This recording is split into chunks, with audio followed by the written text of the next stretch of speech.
Well, counsel, if you want to point at me, I'll tell you exactly what I know about this case. So if you want to make dispersions against the court, go for it. Let's roll. What we also know is that Courtney came home and said, I think I hit someone. She deleted a message that said, I wish I would have called 911. That's why. Go ahead. Want to come at me? Let's do it. Quite frankly, it was appropriate, but now knowing what I know, I would actually raise it beyond that. Miss Waldick was quote unquote fucked up. This woman hit Courtney Waldick, the date time set for our second probable cause conference. At this time, Miss Waldick is inclined to waive her right to preliminary exam, and we've gone over those rights. Yes, I do waive, but in case this affects her pretrial date, I'd like to address bond if you have. All right. So before I set the date, you may address bond. Go ahead. Your Honor, at the time my office charged this case, we requested a $100,000 cash surety bond. At this time, I am renewing that request. I understand that Ms. Waldick was given a $50,000 10% bond at the time of her arraignment. When we were last before Your Honor, I did not have the benefit of certainly, I still don't have the court because the investigation continues to be ongoing. However, the information that is now available to me has grown substantially since we were last here. I will start off by going through essentially the timeline of what occurred here. In the early mornings of January 21st, 2024, people that were commuting to work or other locations observed and discovered the body of Miss Shelley Mason lying on the side of Prospect. It was unknown at the time what occurred to Miss Mason, who killed her, and who was involved, but the police were rapidly able to put together an investigation that led to them to be able to identify Miss Waldick as the person that killed Miss Mason. On January 20th, the day of the crash, Miss Waldick had been to a baby shower. She then went to Ray's in Ypsilanti with her friends, where she was drinking with her friends. She was texting people that were not present, somebody who was either her friend or her boyfriend. She had texted things to her boyfriend about meeting up with him later. In her text messages to her boyfriend, she indicated that she was out drinking with her friends and that she would be continuing to be drinking with her friends. She referenced to him that she wouldn't feel comfortable driving too far to meet him later. And I apologize for my language, but that she was going to be really fucked up. She did drive instead, though. She drove her car and she killed Miss Mason. After getting home, she didn't stop. She did not call the police. After getting home, Miss Waldick saw her roommate. Her roommate's name was Sarah. And notably, we now know that Sarah actually drove that same route as Courtney a couple minutes ahead. Sarah did see Miss Mason alive and walking on the road. And Sarah initially told the police that she saw Miss Mason walking on the shoulder of the road, which is consistent with physical evidence in this case as well. But when Courtney got home, and this is supported by Sarah's statement, as I understand it, as well as from the text messages that followed this, Courtney was quite hysterical. Courtney told Sarah that she had hit someone and that she needed to go back. Courtney and her roommate took over an hour to return to the scene. During this time, Courtney did not call the police. She did not ask for anybody to go out to the scene to help Miss Mason.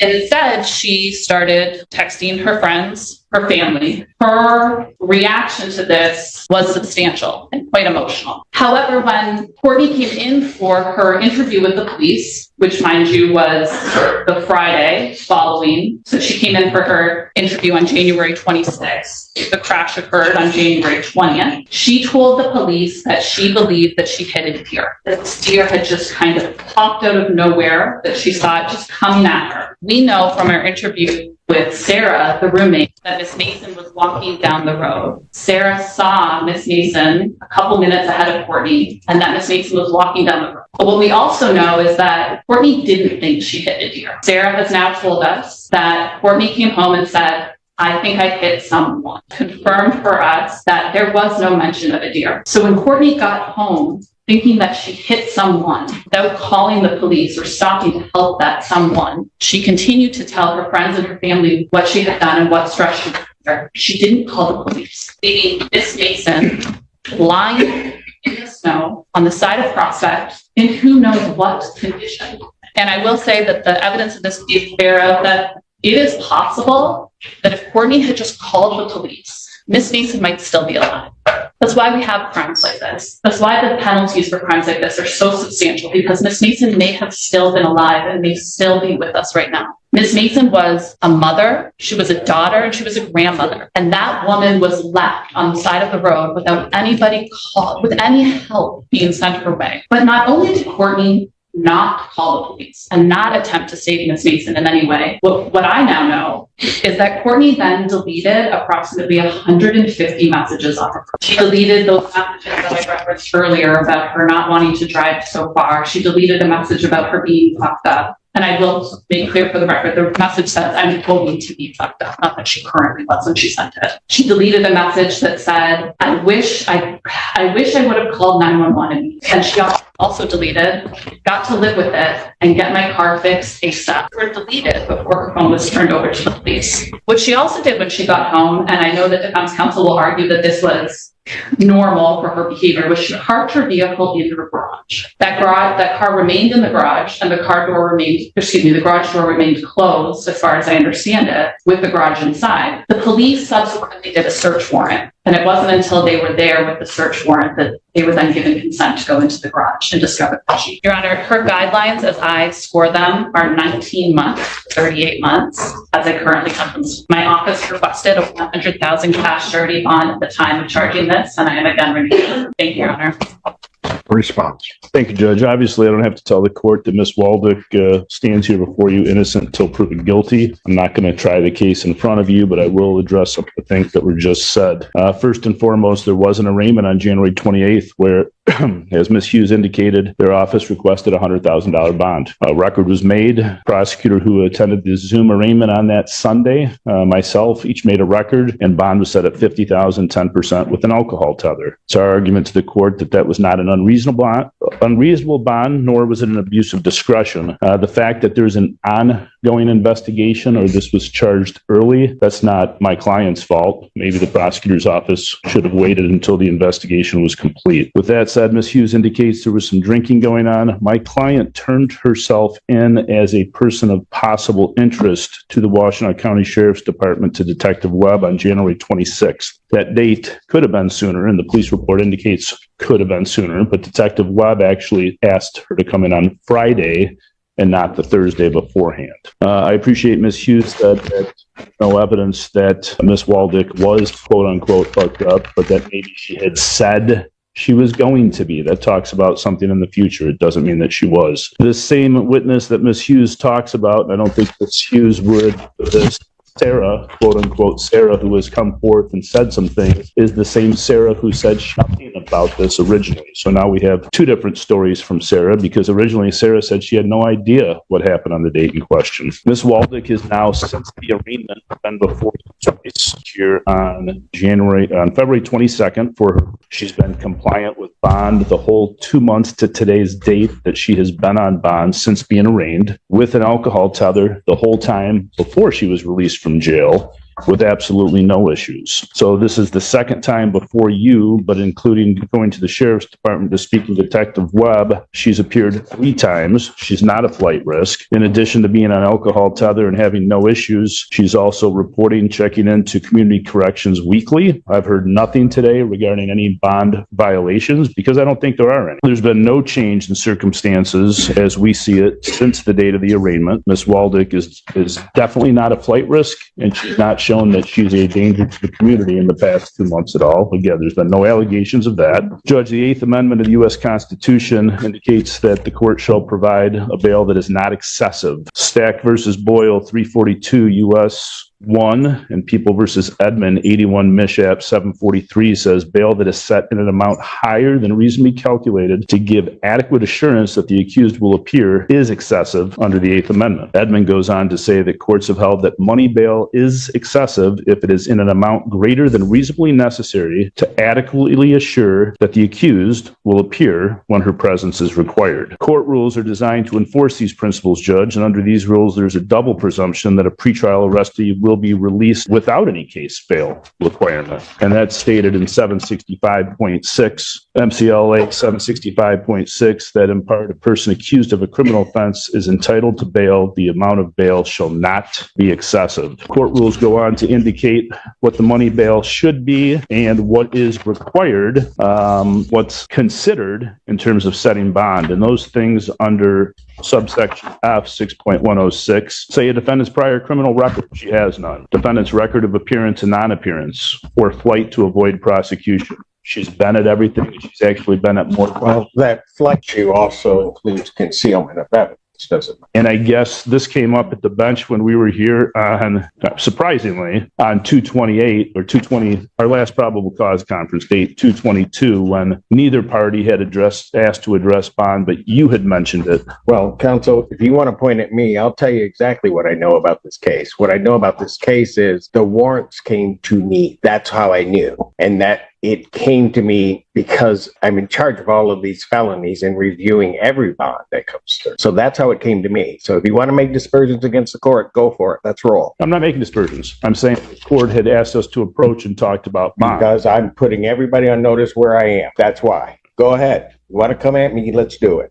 I'm making a record as to. No, go ahead and make your record. I'm just telling you where I am. In addition, and obviously we know that search warrants aren't necessarily evidence. I appreciate that you know things or allege things because you were a party to the search warrants. In addition to what I've already indicated in terms of bond, she's not a flight risk. She's appeared at every court appearance. She's gone to the sheriff's department, met with Detective Webb. She consented to a release of and a search of her phone. She doesn't have any shown history of substance abuse or addiction, a mental condition, employed gainfully at a local hospital. She's got family members here. She's probably got about 5 family members here. She lives locally. She's got ties to the community. Again, bond is set at protecting the community and a flight risk. I think that what she has shown over the course of the past 2 months is she's neither.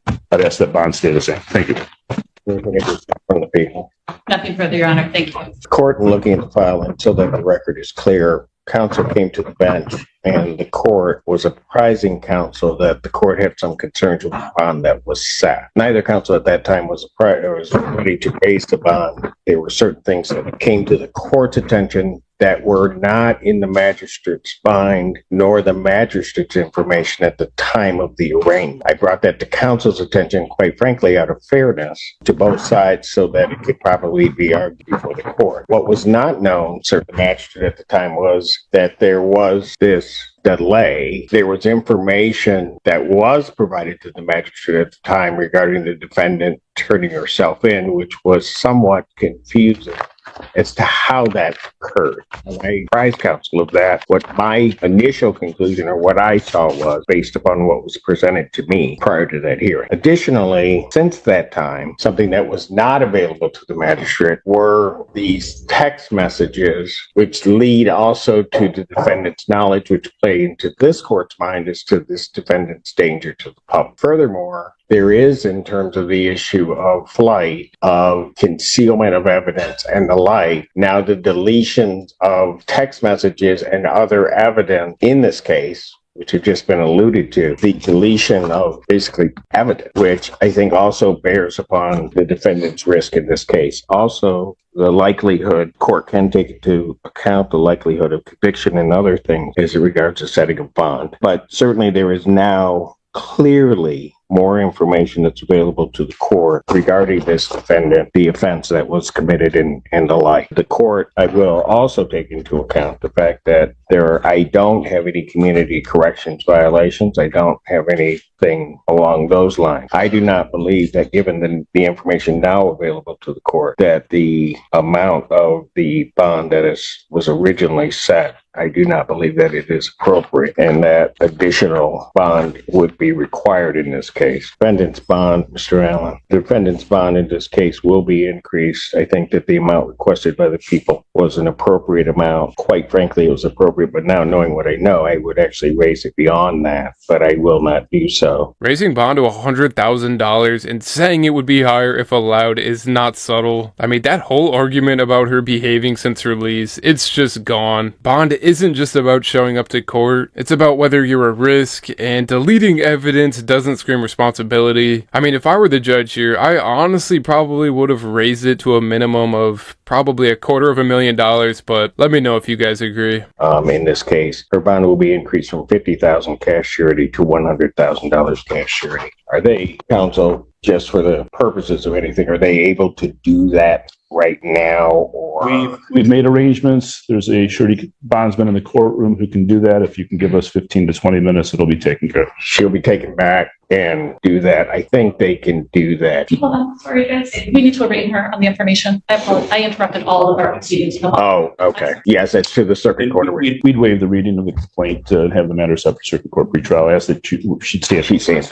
Defendant having waived from a reading standing mute, the court will enter a not guilty plea. Pretrial, technically counsel just, and I'll do it for the convenience of your schedule, technically she would be given the end date, but if it looks like you're going to post, I can give the out date. So yeah, she'll be out. She'll be out. Second at 1:30 before Slate Thursday. Pretrial May 2nd, 2024. 1:30 before, that's a Slay Monday, Slay Thursday. Judge, after that surety is posted, can I come back with proof so that, please? So yeah, she later pled guilty in her next hearing to failure to stop and report to police. And yeah, she ended up not getting charged with manslaughter, which I know a lot of you guys are going to have a strong opinion about that. So yeah, her sentence in jail ended up being 17 months, which personally I think is pretty low for the crime. And it kind of shows how much discretion a judge has at sentencing. And like some people are probably going to say that it fits the charge that she took. And like at the end of the day here, this case really came down to what the state could actually prove in court versus what people emotionally believe should have happened. So yeah, let me know in the comments, guys, what you guys thought about that outcome here, and if you guys agree or not. Thank you so much for watching, guys. Make sure to like and subscribe as always, and take care. As this hearing came to a close, one thing became clear: the judge's decision wasn't based on emotion alone, it was driven by the evidence presented in court. The prosecution argued that newly uncovered text messages, the delay in reporting the crash, and the alleged deletion of evidence significantly changed the court's view of the defendant's risk, while the defense focused on her compliance with bond conditions and the presumption of innocence. Ultimately, the court concluded that the new information justified increasing the bond. This case is a powerful reminder that every statement, every action, and every piece of evidence can influence a judge's decision long before a trial reaches its final verdict.